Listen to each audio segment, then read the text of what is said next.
Letter number 26. Ha, the H of the Arabic alphabet. Pronounced ha, exactly like H is pronounced mostly. Now, as for the way it looks, it's more like a shapeshifter, Officially, it looks like two loops within each other, if you see here, okay? But depending on its location in the word, it changes its shape. It changes the way it looks.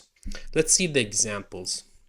Let's see the first word where ha comes in the beginning. Haram, which means pyramid. Look at ha here. It looks the same as its official shape, the two loops within each other. That's at the beginning of the word. In the second word, muharrij, which means clown, see how ha becomes now? It looks as if the two loops were detached, and now they're above each other.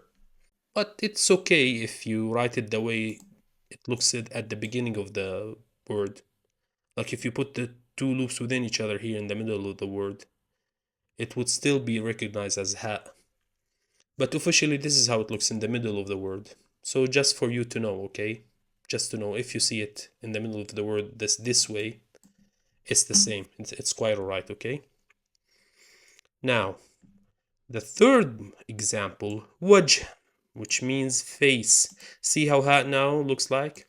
A single loop.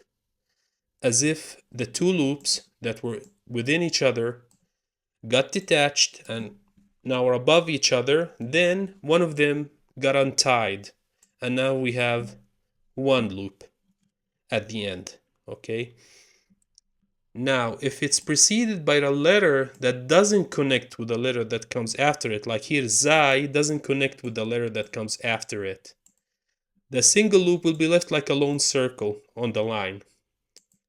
It's still a single loop, but it's not attached to the letter that came before, just because the letter that comes before it here doesn't connect with the letter that comes after it.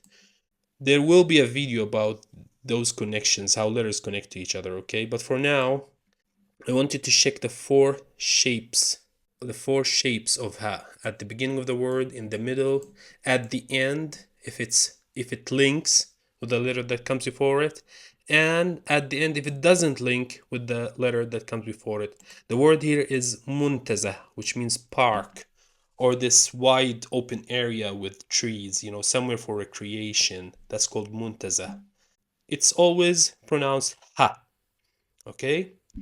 So this was our shapeshifter for today. Practice it well, practice its four shapes. If you have any questions or if you need any further explanation, don't hesitate, ask in the comments, okay? Practice well, and I'll see you in the next video.